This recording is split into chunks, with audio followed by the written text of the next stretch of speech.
आप सभी का स्वागत है दोस्तों मेरे YouTube channel Sanjay sir JBS में। आज हम लोग आपको ऊष्मा और उसके तापमापी के बारे में पढ़ाएंगे हम लोग। तो यदि आप मेरे चैनल पे नए हैं तो मेरे चैनल को सब्सक्राइब कर दीजिएगा। आज का वीडियो बहुत ही इम्पोर्टेंट होने वाला है। जो लड़के पुलिस की तैयारी करते हैं अथवा जो SSC की तैयारी करते हैं या जो भी प्रतियोगी परीक्षाओं की तैयारी करते हैं उनके लिए बहुत ही महत्वपूर्ण है। चलिए शुरू करते हैं आज का वीडियो।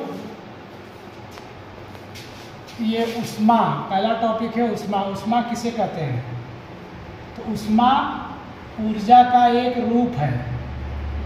ऊष्मा ऊर्जा का एक रूप है जो तापांतर के कारण एक वस्तु से दूसरी वस्तु में प्रवाहित होती है। मान लीजिए दो वस्तु है, एक वस्तु यह है, एक वस्तु यह है। इसका ताप जो है 50 डिग्री सेल्सियस है, इसका 40 है। तो इसमें से ऊष्मा निकल के इसमें बहेगी। तो जो ऊर्जा निकलेगी इसमें से इसमें जाएगी। तो ऊष्मा एक प्रकार की ऊर्जा है जो तापांतर कारण, दोनों का ताप का अंतर है 50 और 40 है। तापांतर कारण एक वस्तु से दूसरे वस्तु में प्रवाहित होती है। अब हम लोग देखते हैं कि एक वैज्ञानिक थे जूल ने ये बताया कि कार्य को ऊष्मा में बदला जा सकता है। जैसे हम लोग कार्य करेंगे, हाथ को अगर ताली पीटेंगे तो हमारा हाथ गर्म हो जाएगा। तो ताली बजाना एक कार्य है और क्यू जो है गर्म होना एक ऊष्मा है। तो उसने ये बताया वैज्ञानिक ने कि W प्रोपोर्शनल Q, मतलब कार्य को ऊष्मा में बदला जा सकता है। अगर कार्य ज़्यादा करेंगे तो ऊष्मा ज़्यादा पैदा होगी और कार्य कम करेंगे तो ऊष्मा कम पैदा होगी। यहाँ अगर हम लोग W बराबर लें, एक नियतांक आ जाएगा W बराबर JQ। J को हम लोग जूल का यांत्रिक तुल्यांक कहते हैं। J को हम लोग जूल का यांत्रिक तुल्यांक कहते हैं। यदि W का मान 1 रखें और Q का मान 1 रखें, इसका मान 1 जूल रखें और इसका मान 1 कैलोरी रखें, तो J का मान 4.186 जूल प्रति कैलोरी आएगा। इसका मतलब यह है कि यदि हम 4.186 जूल कार्य करेंगे तो कितनी ऊष्मा बनेगी? 1 कैलोरी ऊष्मा पैदा हो जाएगी। अब आगे हम लोग चलते हैं। कार्य का मात्रक क्या होता है? कार्य का मात्रक होता है जूल, या ऊष्मा का मात्रक भी होता है जूल। कार्य और ऊष्मा दोनों समानार्थी है तो ऊष्मा का मात्रक जूल होता है। इसके अलावा ऊष्मा के और भी मात्रक होता है। BTHU यानी ब्रिटिश थर्मल यूनिट, और कैलोरी और किलो कैलोरी, ये भी ऊष्मा के मात्रक है। तो BTHU का फुल फॉर्म होता है ब्रिटिश थर्मल यूनिट। एक ब्रिटिश थर्मल यूनिट में 252 कैलोरी होती है। इसी तरह से एक कैलोरी में 4.186 जूल ऊर्जा होती है। 1 किलो कैलोरी में दशमलव हट जाएगा, 4186 जूल ऊष्मा होती है। या 1 किलो कैलोरी में 1000 कैलोरी होती है। इसके बाद नेक्स्ट टॉपिक है अंतर्राष्ट्रीय कैलोरी। अंतर्राष्ट्रीय कैलोरी, तो 1 ग्राम शुद्ध जल का ताप 14.5 डिग्री सेल्सियस से 15.5 डिग्री सेल्सियस तक बढ़ाने के लिए, यानी 1 डिग्री सेल्सियस तक बढ़ाने के लिए जितनी ऊष्मा की मात्रा की आवश्यकता होती है उसे हम लोग एक अंतर्राष्ट्रीय कैलोरी अथवा सामान्य भाषा में कैलोरी कहते हैं। इसके बाद है BTHU। एक BTHU किसे कहते हैं? तो 1 पाउंड शुद्ध जल का ताप 1 डिग्री फ़ारेनहाइट बढ़ाने के लिए जितनी ऊष्मा की मात्रा की आवश्यकता होती है उसे हम लोग एक ब्रिटिश थर्मल यूनिट कहते हैं। ताप किसे कहते हैं? ताप वह भौतिक कारक है जो ऊष्मा प्रवाह की दिशा को निर्धारित करता है। जो ऊष्मा के प्रवाह की दिशा को निर्धारित करता है। मतलब ताप अगर किसी वस्तु का ज़्यादा है तो किसी वस्तु का कम है, तो ऊष्मा प्रवाह की दिशा कम वाले से ज़्यादा वाले से कम वाले वस्तु की तरफ होगी। इसको हम लोग ताप की एक और परिभाषा दे सकते हैं, अर्थात जिस कारण से ऊष्मा प्रवाहित होती है उसे हम लोग ताप कहते हैं। जिस कारण से ऊष्मा प्रवाहित होती है उसे ताप कहते हैं। इसके बाद है तापमापी। इसके बाद है तापमापी। तापमापी किसे कहते हैं?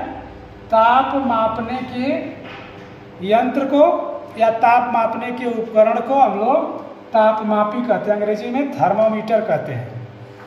इसके बाद है तापमापी कितने तरह के होते हैं? तो तापमापी होते हैं, पहला प्रकार है सेल्सियस पैमाना। सेल्सियस पैमाना, सेल्सियस पैमाने का आविष्कार स्वीडन के वैज्ञानिक सेल्सियस ने किया था।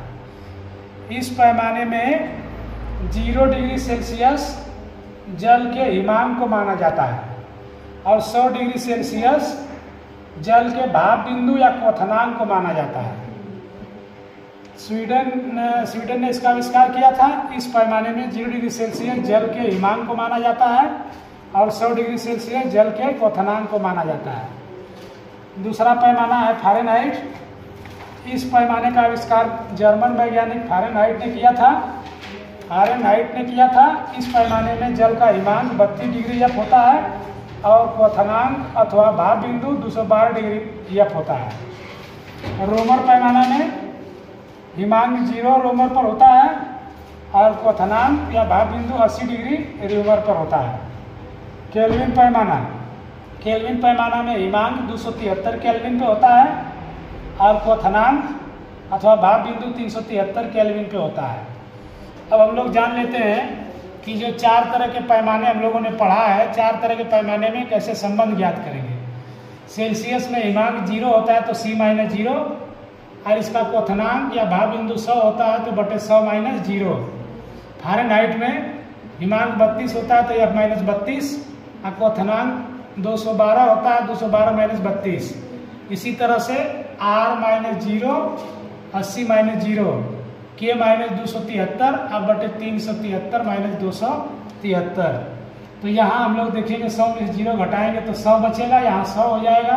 212 में से 32 घटाएंगे तो 180 हो जाएगा और 80 में 0 घटाएंगे तो 80 हो जाएगा। ये 0 हटा देंगे, ये भी 0 हटा देंगे और इसको 373 में से 273 घटाएंगे तो 100 हो जाएगा। ये चारों पैमानों में संबंध है। अगर सेल्सियस को फ़ारेनहाइट में बदलना होगा तो यहाँ से सूत्र बना लेंगे C/100 बराबर F-32 बटे 180। ये थोड़ा कठिन परीक्षाओं में इस पे आधारित सवाल आते हैं। इसको हम लोग 20 से काट सकते हैं। 20-25 100, 20-9 180।